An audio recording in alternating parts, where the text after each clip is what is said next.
ಅರ್ಕಲಗೂಡು ಪಟ್ಟಣಕ್ಕೆ ಗುರುವಾರ ಆಗಮಿಸಿದ ಸುತ್ತೂರು ಜಾತ್ರಾ ಪ್ರಚಾರ ರಥವನ್ನು ದೊಡ್ಡ ಮಠದ ಆವರಣದಲ್ಲಿ ಸ್ವಾಗತಿಸಲಾಯಿತು. ಈ ವೇಳೆ ಶಾಸಕ ಎಂ ಮಂಜು ಮಾತನಾಡಿ, ಸುತ್ತೂರು ಮಠ ಸಾವಿರಾರು ವರ್ಷಗಳ ಇತಿಹಾಸ ಹೊಂದಿದ್ದು ಸಾಮಾಜಿಕ ಶೈಕ್ಷಣಿಕವಾಗಿ ಮಠದ ಕೊಡುಗೆ ಮಹತ್ವದ್ದಾಗಿದೆ. ಜನರು ಜಾತ್ರೆಯಲ್ಲಿ ಭಾಗವಹಿಸುವಂತೆ ಮನವಿ ಮಾಡಿದರು. ದೊಡ್ಡ ಮಠದ ಮಠಾಧೀಶ ಮಲ್ಲಿಕಾರ್ಜುನ ಸ್ವಾಮೀಜಿ ಮಾತನಾಡಿ, ಸುತ್ತೂರು ಮಠದ ಶಿವರಾತ್ರಿ ದೇಶಿಕೇಂದ್ರ ಸ್ವಾಮೀಜಿಗಳ ನೇತೃತ್ವದಲ್ಲಿ ವಿಶೇಷವಾಗಿ ನಡೆಯುವ ಜಾತ್ರಾ ಮಹೋತ್ಸವದಲ್ಲಿ ಜನವರಿ 26ರಿಂದ 31ರವರೆಗೆ ವಿವಿಧ ಧಾರ್ಮಿಕ ಕಾರ್ಯಕ್ರಮಗಳು, ಸಾಮೂಹಿಕ ವಿವಾಹ, ಭಜನಾ ಮೇಳ, ವಸ್ತು ಪ್ರದರ್ಶನ, ಕೃಷಿ ಮೇಳ, ದನಗಳ ಜಾತ್ರೆ ಸೇರಿದಂತೆ ಇತರೆ ಕಾರ್ಯಕ್ರಮಗಳು ಗಮನ ಸೆಳೆಯಲಿವೆ. ಆದ್ದರಿಂದ ಜನತೆ ಜಾತ್ರೆಯಲ್ಲಿ ಪಾಲ್ಗೊಳ್ಳಬೇಕು ಎಂದರು. ಸಂಸದ ಶ್ರೇಯಸ್ ಎಂ ಪಟೇಲ್ ಮಾತನಾಡಿ, ಅನಾದಿ ಕಾಲದಿಂದಲೂ ನಡೆದುಕೊಂಡು ಬರುತ್ತಿದ್ದ ಜಾತ್ರೆಗೆ ಈಗಿರುವ ಸ್ವಾಮೀಜಿಗಳು ಎಲ್ಲ ಸೌಕರ್ಯಗಳನ್ನು ಒದಗಿಸುವ ಮೂಲಕ ಜಾತ್ರೆಯಾಗತ ವೈಭವದ ಮೆರುಗನ್ನ ಹೆಚ್ಚಿಸಿದ್ದಾರೆ. ನಮ್ಮ ಜಿಲ್ಲೆಯಿಂದ 5,000ಕ್ಕೂ ಹೆಚ್ಚು ಜನರು ಭಾಗವಹಿಸಬೇಕು ಎಂದರು.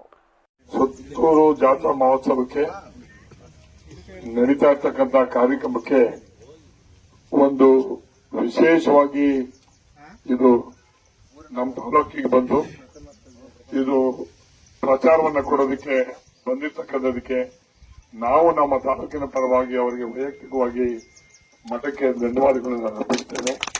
ಒಂದು ವಿಶೇಷವಾದಂತಹ ಒಂದು ಮಠ ಇದು.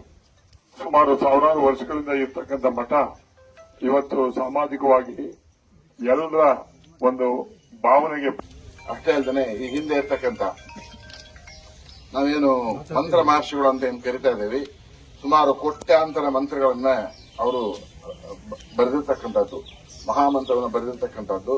ಅಂತಹ ಪರಮ ಪೂಜ್ಯರು ಈ ಮಠದಲ್ಲಿ ಆಗಿ ಹೋಗಿದ್ದಾರೆ. ಆ ಹಂತದಲ್ಲಿ ಬಂದಂತಹ ನಮ್ಮ ರಾಜೇಂದ್ರ ಮಹಾಸ್ವಾಮೀಜಿಯವರು ಈ ಕಾರ್ಯಕ್ರಮಕ್ಕೆ ಒಂದು ವಿಶೇಷವಾದಂತಹ ಒಂದು ವೈಭವವನ್ನು ಕೊಟ್ಟರು. ಅವರು ನಿಜವಾದ ಗುಣನು ಅವರು ರಾಜಗುರು ತಿಲಕ ಅಂತ ಹೆಸರಿದೆ ಅವರದು. ಅದಕ್ಕೆ ತಕ್ಕ ಹಾಗೆ ರಾಜಗುರುಗಳಿಗೆ ತಿಲಕರಾದಂತಹ ಪರಮ ಪೂಜ್ಯ ಸ್ವಾಮೀಜಿಯವರು ಈ ಮಠವನ್ನ ಶೈಕ್ಷಣಿಕವಾದಂತಹ ಹಂತದಲ್ಲಿ ಅಷ್ಟೇ ಅಲ್ಲದೆ ದಾಸೋಹದ ನೆಲೆಗಟ್ಟಿನಲ್ಲಿ ಮಠವನ್ನ ತುಂಬಾ ಅಭಿವೃದ್ಧಿಯನ್ನ ಮಾಡ್ತಾ ಅನಂತರದಲ್ಲಿ ಇವತ್ತು ಶ್ರೀಮಠ ಪ್ರತಿ ವರ್ಷದಂತೆ ಒಂದು ಐತಿಹಾಸಿಕ ಜಾತ್ರೆ ನಮ್ಮ ಸುತ್ತೂರು ಮಠದಲ್ಲಿ ನಡೀತದೆ. ಅದೇ 26ನೇ ತಾರೀಕು ಜನವರಿಯಿಂದ ನಡೀತಿದ್ದು ಅತ್ಯಧಿಕ ಜನ ನಮ್ಮ ಜಿಲ್ಲೆಯಿಂದ, ನಮ್ಮ ತಾಲೂಕಿನಿಂದ, ಅರ್ಕಲಗೂಡು ತಾಲೂಕಿನಿಂದ ಬರಬೇಕಂತ ಮನವಿಯನ್ನ ಮಾಡ್ತೇನೆ. ಜೊತೆಗೆ ನಾವೆಲ್ಲ ಮಠದ ಸದ್ಭಕ್ತರು ಮಠದ ಒಂದು ಏನವರ ಆಗುಟ್ಟಿನ ದಾರಿಯಲ್ಲೇ ನಾವು ನಡೆದಿದ್ದರಿಂದ ಈ ಕಾರ್ಯಕ್ರಮವನ್ನು ಅತಿ ಯಶಸ್ವಿಯಾಗಿ ಗೊಳಿಸಬೇಕೆಂದು ನಾನು ಮನವಿಯನ್ನ ಮಾಡ್ತೇನೆ. ನಮಸ್ಕಾರ. ಧನ್ಯವಾದಗಳು. ನಮ್ಮ ಮಹಾ